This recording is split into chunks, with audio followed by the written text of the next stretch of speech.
Good morning, world. I'm Steve Rao, the host of Pod and Roku TV's World Edition. I greet you live from the All America city in Mooresville in North Carolina, the eighth largest state in the United States of America. And on this show, we talk about division, turbulence, global affairs, all kinds of things going on around the world. Today, I'm wearing my NC State sweatshirt because I'm proud my son will be attending NC State University, one of our major universities in the great state of North Carolina. And I want to make sure today that we talk about some of the major issues going on. First of all, there was a fire that broke out in Crimea. Inflation is still at 7.9%. There's a new political party that started in India called the Indian Inclusive Party, or they call it India. And they're basically trying to fight for democracy in India. Unbelievable that organizations like that are sprouting up in the world's largest democracy. And Donald Trump is still being investigated by federal prosecutors who are investigating his trying to overturn the elections. So that saga continues as we continue to look forward to the presidential elections of 2024. Meanwhile, I haven't had a chance to go watch the town hall, but it does look like Joe Manchin, United States Senator, will be running along Jon Huntsman, the former governor of Utah, the former ambassador to China under President Obama, and the former ambassador to Russia under President Trump, as a unity ticket, both claiming that both parties have gone to the fringes of their party and they need to fight from the center, from both parties, hence a unity ticket. So we're going to go ahead and get started. I think we have a guest today, so we're going to bring that guest on. I'm going to hand over to Mark Lee, and hopefully we'll have a wonderful, respectful, engaging show. And we welcome you to World Edition from wherever you are in the world or country. Well, yes, we've got a guest on. Glad to have the guests on as well. They have been a guest here before, and I'd love to hear their thoughts about something that is going on. And of course, we've got Shaquille from down under, but many of us know Debbie Peterson from over there in California. I've been sending her invites over the course of several weeks and everything, but of course, she's very busy there in California and all along those lines. One of the things I was getting ready to ask Debbie as I bring her on, because I know that she oftentimes talks about corruption in politics and even some of the banter that goes back and forth with politics and some of that division that you were just talking about. And all along those lines is that recently we just had a new candidate enter here in Durham, in the Durham political race. And that was actually one that was involved in a lot of the banter back and forth and all in that space. And probably one of the reasons that our current mayor left the office and all in that space. Who's that, Mark? Deidreana Freeman is running for mayor. So she was, as you will remember, was one of those that was involved in a lot of that back and forth spats and things that were going on. And like I said, a lot of people feel that those arguments were part of the reason, including some things that were going on in their family, like getting a new husband, that our current mayor left office. But there was a lot of political division, a lot of arguing, even in the city council chambers and all along. Don't you think Mike Woodard is still the front runner? Because I mean, well, Mike Woodard is definitely the front runner. He's a state legislator and all in that space. But Deidreana Freeman is probably a stronger candidate than the other two fringe candidates and everything, just because of some of her own connections. And she just has some connections to Duke as well. But Debbie, just one of the things I was going to ask you, and like I said, I was glad to get you back on because I know you've talked a lot about what goes on in your politics and there in California. But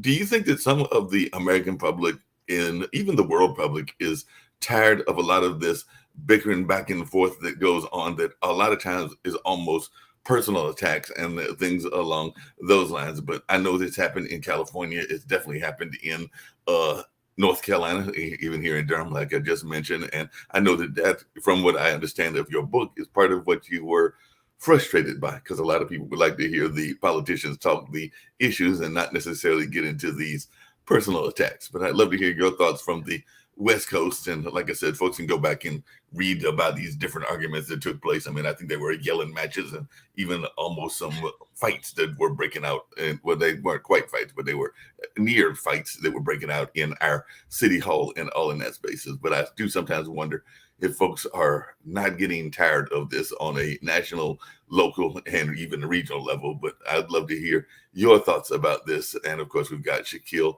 and also Lee Newton Rhodes. But what is your thoughts about this? Because like as I said, you've been on before, and I think that that's part of why you are maybe not as involved. I mean, you're still involved, but maybe not as involved on the front lines, for lack of a better term, and everything. But I'm rambling. But what are your thoughts? Do you think folks are tired of that notion of the infighting that is personal, for lack of a better term? Well, thank you, Mark. It's really wonderful to be here. I see you and Steve. And I will tell you, I was at a homeowners association board meeting last night in Hawaii. And so it's actually 4 a.m. for me here. But I got on at this time because I've missed so many of your broadcasts, and I really did want to join you. And I can tell you, homeowners associations can be even more volatile, even more vile than city councils, and our quasi-government agencies also. So I'm still in the thick of it from that point of view. And I'm going to read up on Durham. That sounds quite entertaining, interesting, probably disgusting in some levels as well. And really the reason I'm not so involved now, I did get burnt out on it. It's hard work. But the other thing is I've been at it for 20 years now, and my original plan had been to volunteer for 12 years and then move on. And I think that really was the intention when our Constitution was set up, that people would take time out to serve their communities in the same way that we serve our communities when there's a war, when we join the armed services, that we would serve our communities from a more legislative or administrative point of view as well. And it would be service. It wouldn't be for money. And it would be for a period of time. And then we would go back to whatever our careers were. We would go back to our homes. And George Washington, of course, was the perfect model for that. And so I do agree with you and about how destructive the infighting is, and that folks are tired of it. And I hear that a lot. And I said it myself last night. We're neighbors. Why can't we just get along? And I hear that from people all the time. And the reason that it's so destructive, for one point, is that we should be electing people who are following the model of serving for the purpose of service, serving others. And if they're serving themselves, if they're infighting, if they're calling names, if they're not dealing with the issues, then they are not serving others. And they've lost track, if they ever had track on it. So we really want to elect people who are serving others, not serving themselves. And the reason it's, apart from the graft that is involved when people serve themselves rather than serving their communities, or when that is their modus operandi, when that is why they're in office, apart from the graft and the ways that our funds go to the wrong places when that happens, the other thing that happens is we become disillusioned. And so people start thinking, well, I can't make a difference anyway, so why should I bother? And then we have fewer and fewer people involved in government, particularly in local government.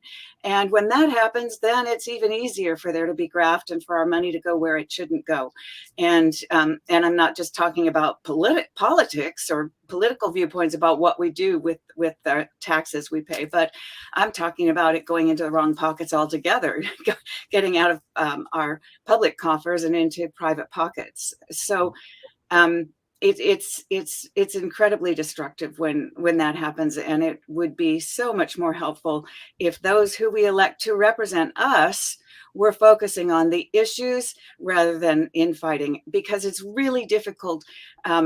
Unless you're very, very close, it's very, very difficult to determine what's the right side of the argument and who's telling the truth. That's a difficult call.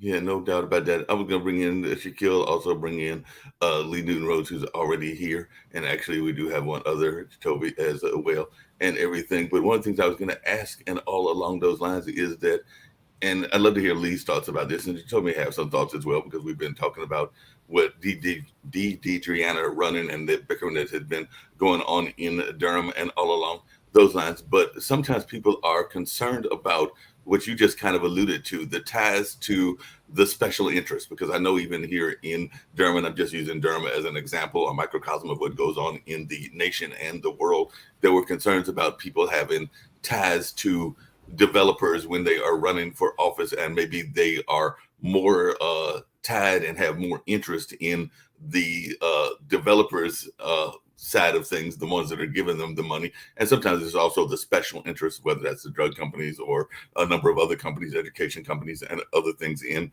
that space. But Deb, you've been in the space, and Lee, you're running for president. What is your thoughts about this? Because do we have too many people that, for lack of a better term, have their hands in the pockets of the politicians? And I don't care whether you're a Democrat or a Republican, they just seem to have their hands in your pockets and are oftentimes influencing the decisions, maybe in a way that is too stringent, if I can use that word, and everything. Well, corruption is neither Democrat, Republican, Independent, American, Independent, Green. Corruption is corruption. Right. It knows no party. And as you said, we get it all over the place, and it doesn't know sex either, although generally, statistically, we find that women are less corrupt when they're on boards. That isn't always the case. And so we have to choose wisely. One of the things that comes up in best political practices, really, there should be no ties to development, no nepotism, none of those things, because even the appearance of corruption does that thing, which is to make us jaded, to make the public jaded, and to cause us to step away because we feel like there's nothing we can do anyway. And of course, when that happens, then we are hearing from less of the public. There's less representation. There's more opportunity for the opportunists who are serving themselves. And so I am one of those who would say, let's get all the money out of politics. Even disclosure. You can disclose, but that doesn't necessarily, okay, so you didn't do anything illegal because you disclosed. Hard to say. Hard to say. You might simply put people off. Before we get it's been great to see you again, and I must apologize that I haven't been here since the first time we were on air together. I wasn't on your last few shows because I was traveling, but it was so fascinating to talk to you last time. And Grover Beach, I believe, is the town that you were the mayor of. Oh my gosh, yeah, you got a good memory. I do, and I told you I've actually been there. When I was driving down from Canada, we went all through California on our way into LA, and then finally over to Las Vegas. But I do want to just point out a couple of things that I think happens in politics, which it does get really frustrating because, look, I'm somebody who, I don't put my titles up very often. I'm the president of one of the chambers of commerce in the world that deals with multiple countries. And I meet politicians all over the world, and so many of them are like you. They care. And it doesn't matter what side of politics they're on, they actually really care. And they don't care at all whether there's some issues that I don't agree with them on. They're actually about what can we do in this area to make our area better. But unfortunately, it seems as though the higher up you get, the more disconnected they are from what really matters. And it ends up becoming, well, yep, I see what you're saying and I see why that's important, but I have XYZ lobby group telling me that if I don't do this, it's going to hurt the XYZers. And I've really got to look after them. And it ends up becoming this political minefield. And I think a lot of politicians, and probably like Steve, who obviously has much greater aspirations than just Durham, the problem is that the more political you get, the more up the chain you get, the more that I feel people lose what they originally entered politics for. And I've had some federal politicians in your country and a few other countries say to me, the problem getting into politics in the first place is that half the people are going to hate you and half the people are going to like you. And you've got to walk around knowing that half the people hate you, even if they don't understand that you're actually on their side. Half the people are going to hate you, and I found that to be really fascinating. And I just wanted to make a comment about what you mentioned there about getting the money out of politics. Look, I agree with you in principle. I do. But I think one of the issues that we have, and it goes both ways, sometimes it's positive and sometimes it's negative. Some of the issues that we have is that politicians are mostly made up and legislative bodies are mostly made up of lawyers. So the lawyers get together and they tell the doctors what to do. So the doctors need to have some representation, so they form a lobby group. In your country, it's the AMA. The teachers have a particular issue that's common to all of them, so they create the teachers' union. And I can just keep going on down the path. And it's not just on the left of politics, on the right of politics. The bankers get together and they have like a bankers association and all those sorts of things. So what you end up with is politicians who are receiving money and are receiving endorsements from these groups. But if we take that money out of it, how do industry groups and chambers of commerce and etc., how do they get to exert their influence? How do they get to say, look, we're an organisation that represents, for example, the Pacific Rim Chamber of Commerce that I'm part of, we represent 800,000 businesses across the Pacific.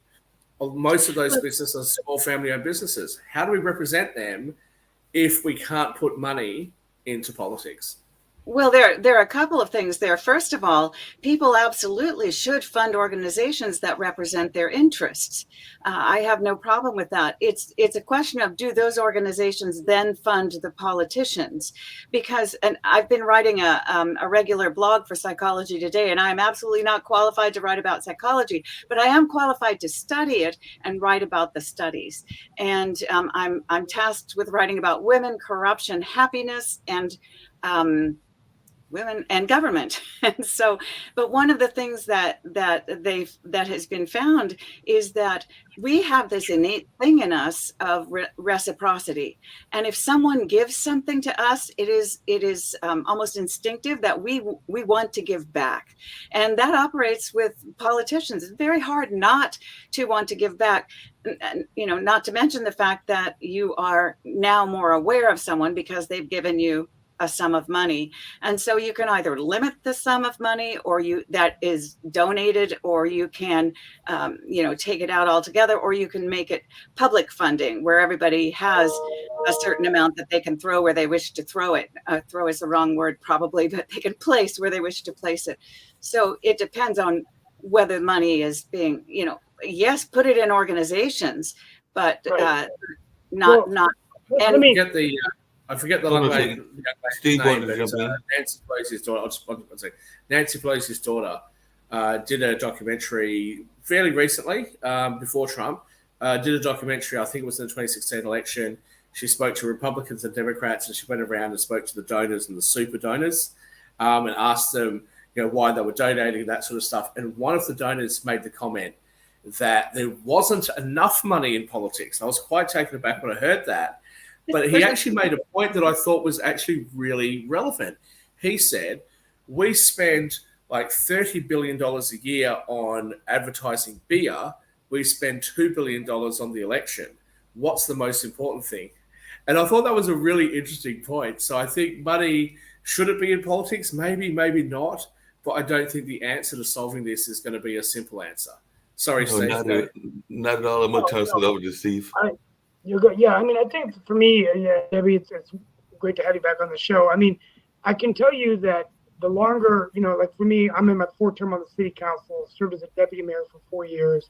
In the last election, I'm a moderate Democrat. The Democrats did everything to unseat me.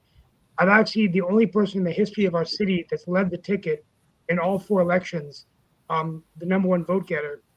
And I take a lot of criticism by having moderates, Republicans, and independents in my base.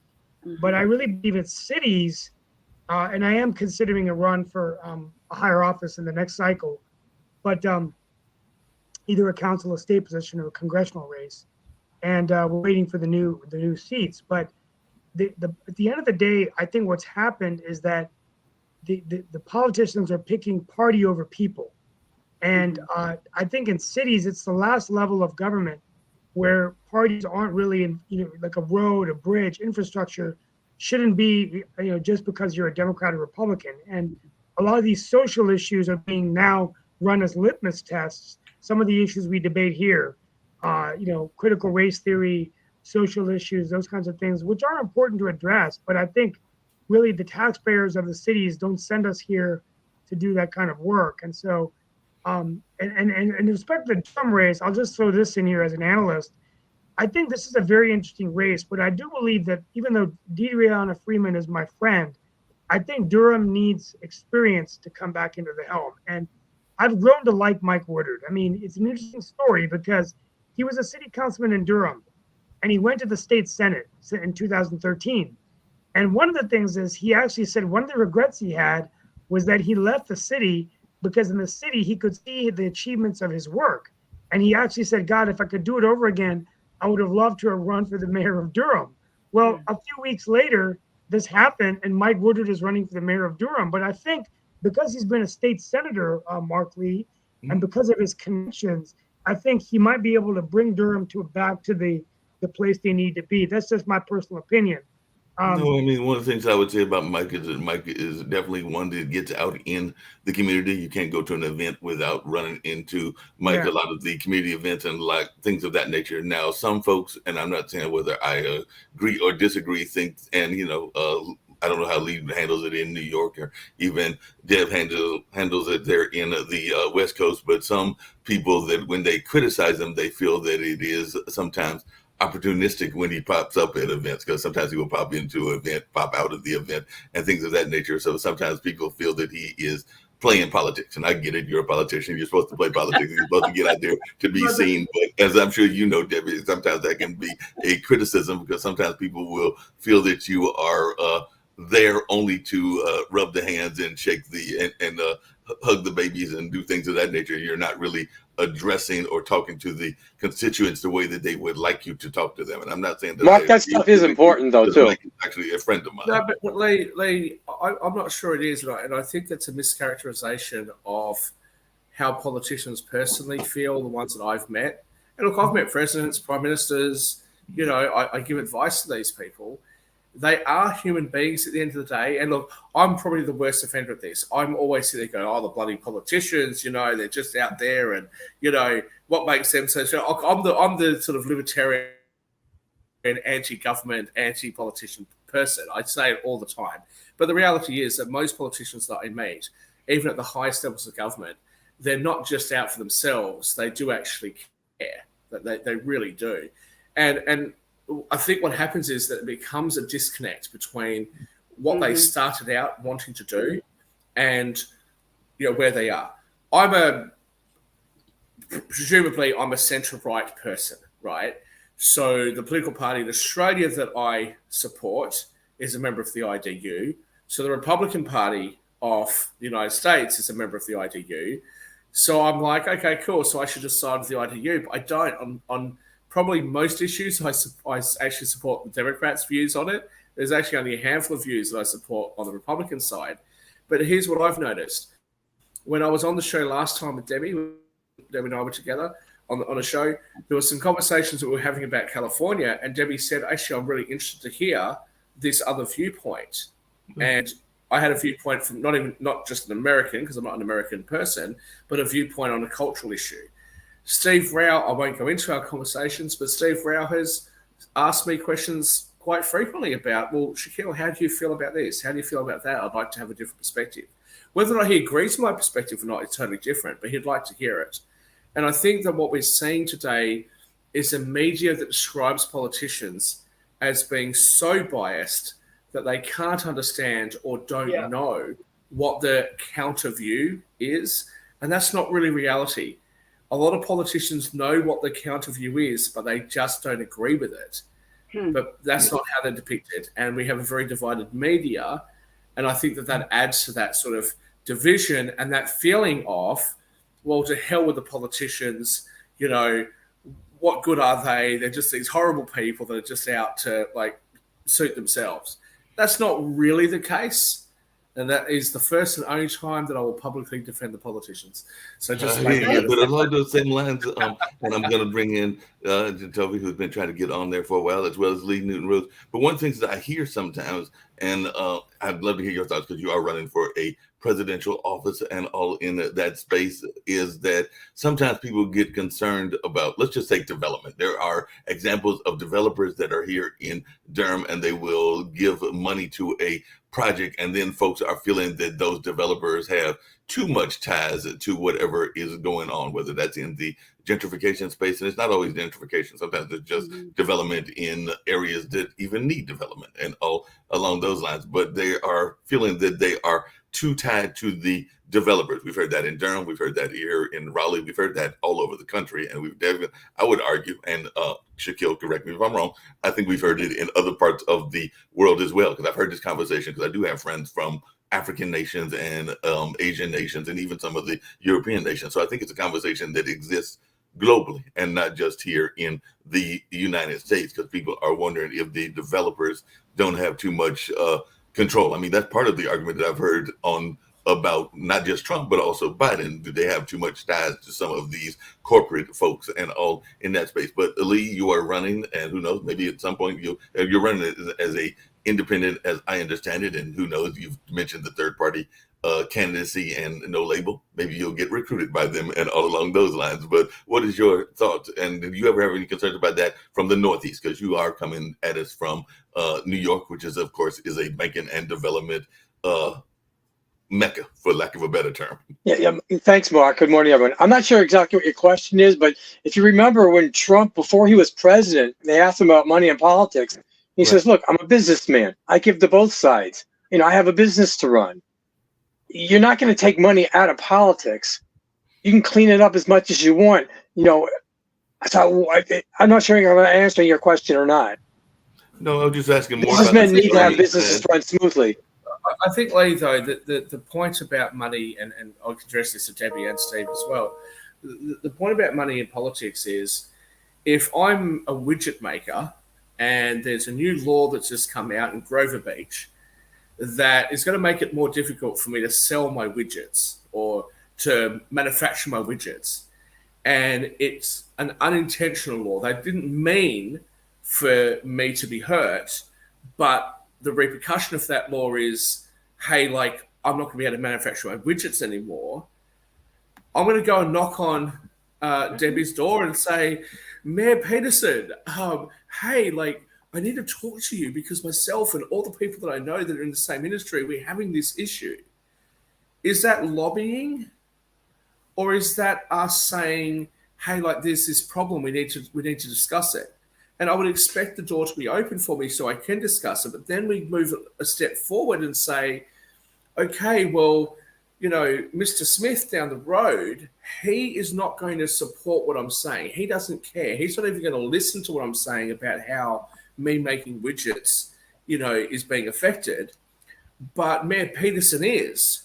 So I'm going to endorse Mayor Peterson, and I'm going to put my money behind her, and I'm going to, like, fund an advertising campaign for her because it's in my interest, and I want the public to know how badly I'm affected if candidate Smith wins. So when you say take the money out, I'm not sure it is as simple as that. But I want to put this Shaquille, but the decisions should be made based on the merits of the case, not based on how much money is changing hands. Yeah, but Lee, the fact of the matter is, I mean, here's the bottom line. Let me put this in perspective. We could talk about all these third parties and no labels and what Joe Manchin is doing. But let's just take North Carolina for an example, okay? In the next year's Senate race in 2026, they're predicting it's going to be $800 million race for Thom Tillis between the Republicans and Democrats, $800 million to reelect a United States senator, our senior United States senator, or if Roy Cooper, the governor, runs, most likely the former, at that time, will be the former governor. In 2000, we only spent $2 billion on federal elections. That number is now $16 billion. Even in North Carolina, to win a legislative seat, it takes $500,000. To be the governor of North Carolina, it takes $12 million. To be a U.S. senator, it used to take $20 million. Now it takes $200 to $300 million to be a U.S. senator. So the fact is, until we amend the Constitution and say that we cannot have money come in, that is what is controlling the politicians. It's just about how much money. I mean, to get 1 hour of ad time. Steve? But listen to me, let me finish. In the old days, back in the early 2000s, you could run ads on all the major networks for about $30,000. Now it costs $190,000 to $200,000 an hour. $200,000 an hour for TV spots. So you have to raise $300 million just to be on the TV. So No, I get all that, but if you look at running for politics, the problem you have, Steve, is that you come from such a place of privilege, right? Because you're so good looking, you're such a great, likable person, you're such a great candidate that nobody would have to spend any money to get you re-elected. That would just happen naturally. Of course they're going to have to spend so much money to fight you, my friend. How else would they have a chance? no, but I mean, I have to. It's just not fair, even for me. It's about the money. If I can't raise that money, I won't even have a chance. You know? Well, and that's the problem. The richest man wins, or the richest woman wins. The special interest win. The special Or interest the win. special interest wins. But remember, the most important thing is that every single one of us has an opportunity to voice our views and voice our opinions. And so it's not just about special interests. The special interest may have a large following. Who knows, maybe even 10% of the population, but there's 90% of us out there who maybe have different interests and all have a vote and all have the opportunity to speak with our legislators and all have the opportunity to explain the pros and cons from our point of view. And as you say, then we've elected them to make the hard decisions, the ones that are most beneficial to the most of us. And there are ways. I agree that it takes money to put a message out, and that the message should be out there, and that we should spend money getting out there. It's a question of balancing that money so that there's equal opportunity. There are ways to do that, and that I think takes some of the inequality out of it and help there be a better balance on the message and on the issue, as opposed to on who has the most money. Speaking of special interest, and I'm going to Timmy, divert. how do you do that in the context of? Let me use an example. The United States started subsidizing sugar, and they subsidized sugar and put tariffs on foreign imported sugar. The result of that was two things. One, it helped protect the sugar industry in the United States. But the other result was it made sugar more expensive for the consumer. And I think from memory, because it's something happened in the 70s or 80s, so this is something that I learned studying economics. So my figures might be a little bit wrong here, but it was a difference of something like 9 cents a pound. The everyday person was hurt by this, but 9 cents a pound in sugar is not enough to make the everyday person go to government, go to their local representative and say, hey, what's going on? Why am I paying 9 cents a pound more for sugar? Because it's not really that great an effect on their lives. So the criticism that was leveled was, here we had a special interest group that lobbied government on behalf of the sugar producers, and the result is negative for everybody, but it's a relatively small negative, but it shouldn't have happened. But the counter side of that is, if you get rid of special interest groups, to go back to my example of the widget maker, how does the widget maker link up with other widget makers and say, we need to approach government as a group and let them know that they've done something or they're passing something that's going to hurt us? Well, you don't buy their vote. You tell them. You don't have to buy votes. No, but one of the things, hold on a second. And you're correct, but we also know that corporations can't vote. Big companies can't vote. Most people work for small businesses, but the small business can't vote. So how do we make that fair and equitable, where the businesses who are being affected have the opportunity to talk to government?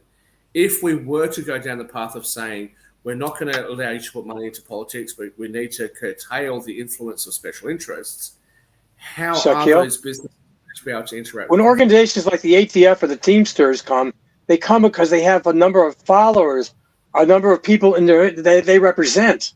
It's not just money. It's people who are going to vote the way they tell them to vote.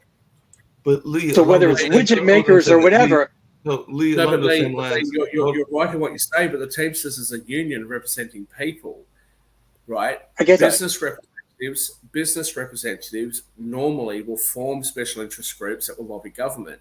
So I'm not trying to defend them. I'm just saying that if you're going to have the opinion that we should take the money out and we should curtail the influence of special interests, remember that businesses are not as numerous as individual citizens are, but they do have a major economic impact on the country. So how do they get to express what's in their interests? Well, it's really very simple mathematically, because those simple mathematically, those businesses have a double advantage because they are made up of people and each of those people has a vote. And then those people can organize and they can put money into that organization so that that organization can then go to their representatives and put forth their opinions, their feelings, the implications of the decisions. I'm not saying that people can't organize and go to their legislators, their representatives. I'm saying that they shouldn't buy their representatives, throw money at their representatives. But Deb, just really quick, hold on a second. Deb, one of the quick questions, because I'm actually going to toss it to Sasha real quick and everything. Because one of the things that happens that, in my opinion, I don't know that everybody on this panel is going to agree or not, is that a lot of times some of the special interests are doing things and people are caring about the day-to-day impact. They're not really caring about where it's coming from. I'm going to use the example of Ukraine and Russia. We know that right now Russia has pulled out of the grain deal, which means that a lot of people are concerned in the political lane that we are going to turn to China, which also has a significant amount of grain and all in that kind of way and all along those lines. But I don't know that the average citizen, and Debbie and Lee Newton Rhodes and even Steve, you can correct me, and Shaquille and Sasha, really cares where the grain is coming from. They just want to know whether they're going to get the food item on the plate in order to get the substance, and they don't really necessarily care that it's coming from either China or Russia. We might be should caring because it's the impact of the war that is going on there, but I don't know that the average citizen really cares. They just want to know that they're getting their grain and everything. But what is your thoughts, Debbie and Lee and even Steve? Because that is something that I've heard even political politicians talking about, is the notion of us switching from Russian grain to China grain. Well, those are first world problems. If you're in the first world, you can afford to care where it comes from. If you're in the Ukraine and you're being bombed and your home is gone, you can't afford to care where it comes from. You have to eat. Right. And I don't think there's much more I need to say about that. Yeah, I agree and everything. Sasha, there is truth to it. I'm not disagreeing with Debbie, but in America, for example, in the free world, people do vote with their feet and with their purses. Yeah. We see Bud Light now. People want beer, but that's not the beer they want. And the same thing, it could be Ukrainian beer or Israeli beer or Australian beer or whatever. People do vote with their purse. Mm-hmm. Well, on just two things. One, Americans voting with their feet and buying Foster's beer. We don't drink that crap in Australia, so can you guys please knock it off? Don't encourage them, please. You can't give it away. But secondly, when it comes to voting with our feet, look, it's great to say that, but then. So one of the things that I've talked about before is about unions, for example, right? Where unions have rightfully so fought for workers' rights, better conditions, better pay. Mm-hmm. However, those better conditions of pay have created a situation where businesses locally onshore in our countries, Australia, America, Canada, right? Those countries have got these conditions that are so expensive that they can't compete with cheaper imports from other countries where they may be employing people in ways that are not acceptable to us. It might be child labor, there may not be very good ventilation, etc.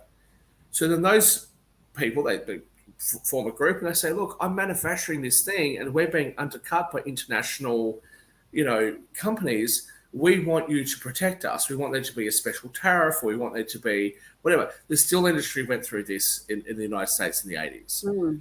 Both sides actually have a reasonable point. The consumer has a reasonable point that why should I have to pay more for something that can be brought in from overseas much cheaper?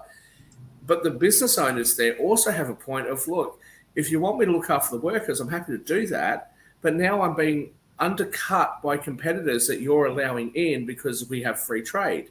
So, like, what's the proper answer here? What's the solution? Shaquille, it's not just people that are undercutting. And I'd love to hear Debbie's talked about this because she was mayor of a town that was near Los Angeles. But as I understand it, and I do have friends in that space as well, part of the concerns that the folks in the entertainment world have with the whole strike is the notion of other forces, AI and other things taking over in all of that space, because part of their concern is that they will be replaced by technology and all of that. And it's not just in the entertainment world. I think that this is just a example of what will be coming in other union fights and everything, because there are a number of things, even the restaurant industry is concerned and everything. But what is your take, Debbie, as one that live in that area? Can I just interject something along the same lines what you're talking about, but just to finish what I was saying? Mark, a lot of people, like Tucker Carlson talks about this, the displacement of workers. That's the same thing that I'm saying. But if you're going to talk about displacement of workers, you also have to talk about how do businesses express that this is a problem that they're experiencing. Let's have a look at penicillin, something I've talked about a lot over the years, especially since COVID. There are 4 penicillin manufacturers in the world. 4. A very, very small one in Austria that doesn't even create enough for Austria, and the other 3 are in China. Forget about the politics of it.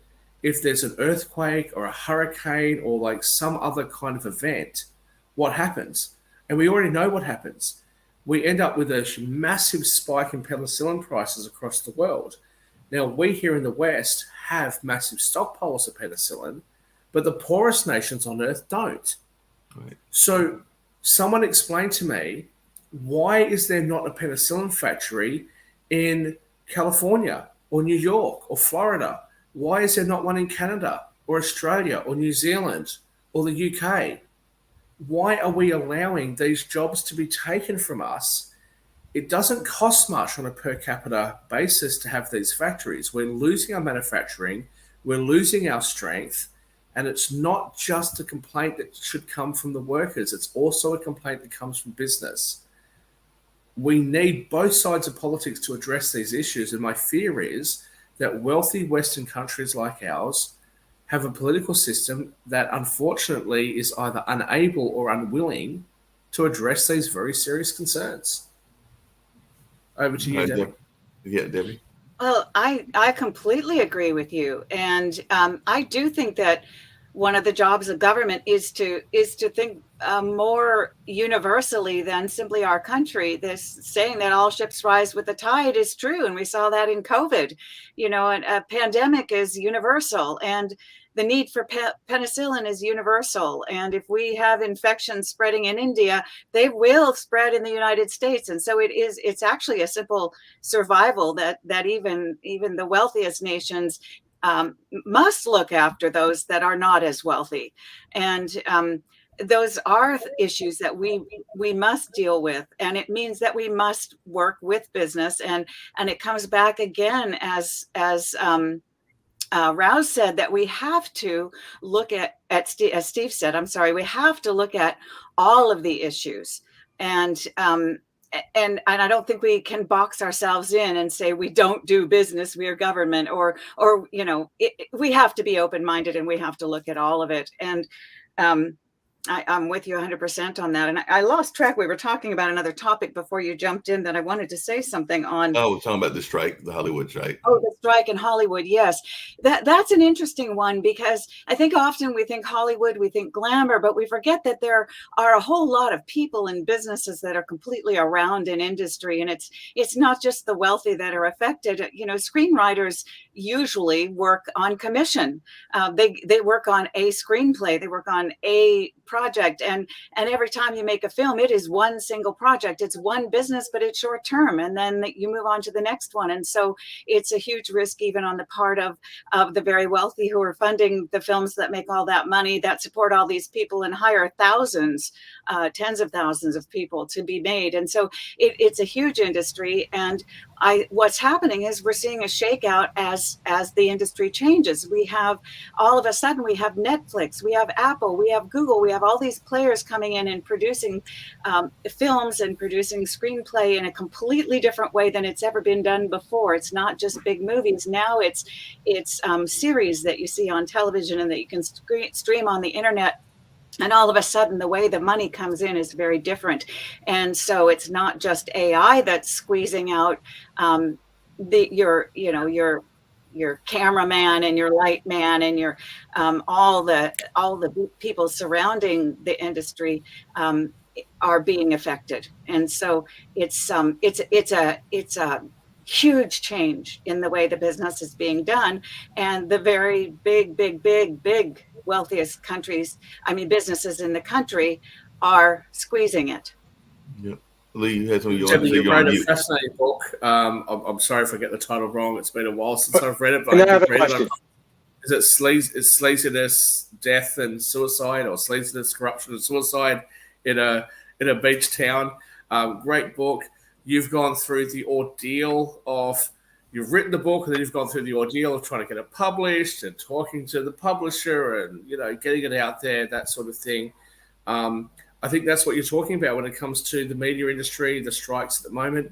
Different people are involved in this industry in a different way. There's some risks being taken. If I said to you, hey, I really love your concept, I'm going to give you $1 million before you read the book, before you've written the book, I want a percentage of it. And then the person who printed the book wants a higher percentage of the book successful. It's a little bit difficult to kind of work out what's fair in that situation. So you're right. Most people are on commissions. It's complicated. Yep. Lee, you had a question? You were on mute, but you're on mute right now, Lee. Can I go? Yes, you. Why should the average citizen care about the entertainment industry so much? It's not really an essential business, is it? Well, it's a business that it is a business. It exists, and it's a business that we all love and we rely on. And it's something we all want. But it's And not it's not- something that we need, like for medicine, for teaching, for living, for an everyday life. It's something on our downtime, so to speak. Yeah, first world problem again. But Right. it's something that we're interested in. Hold and on a second, Lee. I got to Yeah. back up on you and Debbie and everything, because I would argue, and I am one that is biased because I am in the field, and I will admit to my biases and everything. But if you look at people in the arts, and I think even Sasha has brought this up as well, there is a lot of development within critical thinking and the things that you learn if you are learning a musical instrument, and there are things that are much more than just the aesthetics. So I think that it actually helps in the overall development of humans around the world. So I would argue that it is actually an essential. I can't think of a place that the arts don't have an impact in our lives. Now, Mark, the arts are important. much as much They're as food. important in life. I get that, and I agree with you. But we have a fentanyl crisis. We have a homeless crisis. We have a southern border crisis. We have a Ukraine-Russia crisis. We have a lot of other things that I think are much higher up in terms of importance than entertainment and passing time. Well, I would Well, argue. I agree with you on that. I'm not saying government should get involved, but hey, we can all look at and be involved and interested in whatever we want. And there are a lot of people who are involved in that. And so you ask the question, I answer the question. I'm not suggesting that local government get involved. But and the other thing Don't that forget about entertainment. One thing very important: there are no minimum wages in entertainment industry. Are there not? No, there are not minimum I wages. don't think that's accurate. At least, You can hire somebody to pay him $2 an hour. If he agrees, he's going to work. Mhm. no, in theory, I agree with that. But I think they have unions. They have unions, but don't. But not everybody's on the unions. A lot of community people, a lot of others are not working those union jobs. You cannot put creative people in a union environment and tell them, okay, you write this line, so you get paid $75. But if you write a line and a half, then you should get $115. It's impossible to do. So people really who are going into entertainment, same as music industry and many others, they have to do it for the love of their craft. And in love, you have to sacrifice, and sometimes a lot. So these people are already doomed by the choice of their profession, their lifestyle, or so on. So in any case, their lifestyle, their income will be on a very, very low side. And that they have to accept it, and maybe there are just too many writers, and maybe it needs only half of the writers to do the same job. Who knows? Maybe that's the case. So I feel not sorry, because when people love, do you feel sorry for people who are in love? Probably not. So let them be in love. And in my young years, when I was a pianist, I've realized in 1 year I made 5 times as much money on the stock market than playing piano all year, sometimes 6 nights a week. And I decided, since I cannot play 5 pianos at the same time, that's not the way to go. And there's an entire movement going on in the art world, and I'm not saying that I agree with every aspect of it, but there is a notion, and I'm sure that as one that is in the West Coast, Debbie has heard of it. I'm sure even Shaquille has heard of it, but there are a lot of folks that are talking about this notion of decentralization and all along those lines. So they are trying to find ways, and some of them we may agree with. I've seen some that is making a whole heap of money, and I may not even think that it is worth what they are getting and everything. But there is the whole notions around NFTs, and there's whole NFTs that were very Andy Warholish looking in my mind and everything, but they were making a whole heap of money and all in that space. I think they were called the Bored Apes or something along those lines, but they made a whole heap of money and all in that space because they were trying to find a way to get more financial control than they had in the older models. So they were trying to do a newer model, and I don't know if Shaquille's, one of Shaquille's or a couple of Shaquille's business partners have been looking at that space or not with some of the films that he has been investing in and all in that space. But he can say whether they are not all in that line because he's the one that talks directly. I'll start off quickly by reminding Sasha when he says that he's not sure if people would feel sorry for people that are in love. I did tell him when I was in Toronto with him that as a very happily single guy, I feel very sorry for the people in love. They talk about how lovely it is, and you come home and the person's sitting there and they're happy. It sounds dreadful. I can't imagine being happy with just one person. It sounds awful. But moving right to Mark Lee's question, no, I do. I have business partners. I have lawyers and the people that work for the law firms that I'm a stakeholder in, who tell me all of this weird and wonderful stuff about NFTs and cryptos and, this whole world that I don't think I'm that old. I'm 39, so I'm not that old, but I've missed something. And I put it down to California. I love California. I think California is awesome. They've got great farming land, world's 5th biggest economy. Then they brought us, they had oil there for a while. Then they brought us tech. Now they're bringing us cats with little tiny pixels that was like worse than what was on the computer screen when I was 12 that are being sold for $60 million. And the worst thing is I can't criticize him because, hey, if you can get $60 million for it, you go, buddy. But I just don't get it. I don't understand it. They're like, yes, but nobody else could possibly get that cat because you've got that cat pixel thing. It's got its own address and it's its own thing. So if anyone else uses your cat, they can't. I'm like, yeah, but the cat looks like shit. What am I going to do with this cat? So I don't understand it. I don't get it. I Help probably you should be. will, but something there is happening. I will I help told you. you I didn't get the board eight. Have you ever heard Please, about? please do so, John. Have you ever heard about money laundering? So if you No, If you Sasha, Yeah. Sasha, we were talking about California. We're not talking about the art deals in France. That's a whole different situation.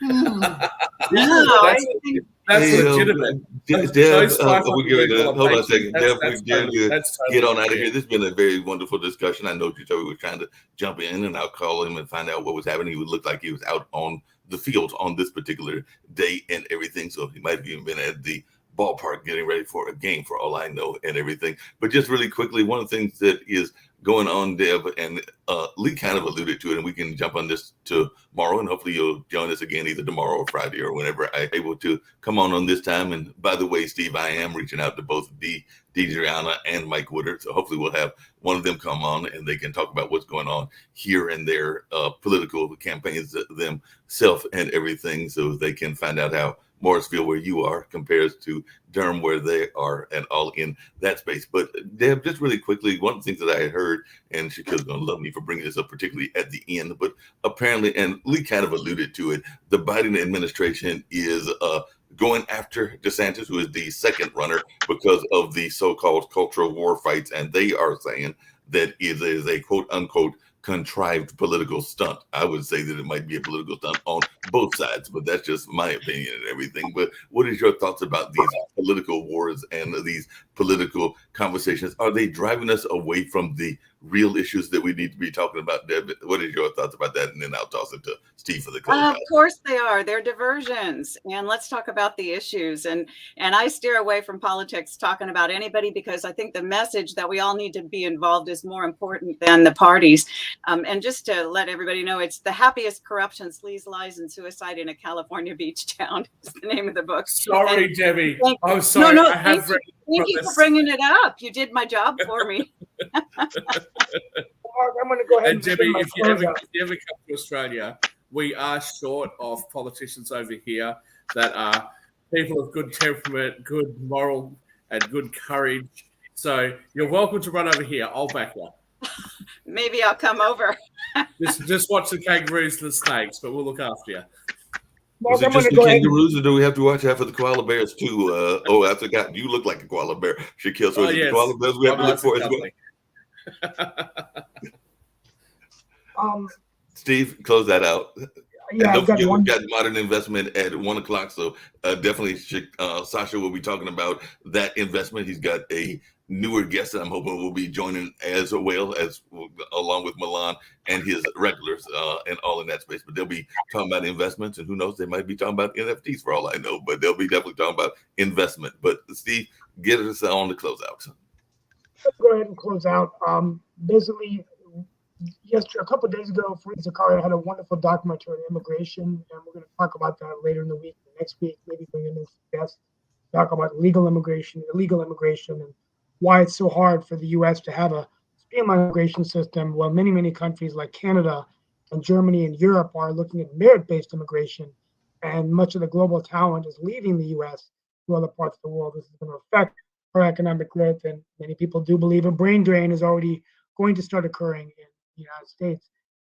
With that being said, I just want to give a shout out for Major League Cricket. I'll be doing a monologue tomorrow, but it's hard to believe that a park that we opened up in 2015 in Morrisville in Wake County, the Research Triangle, is now going to be home to some of the best cricket players in the world.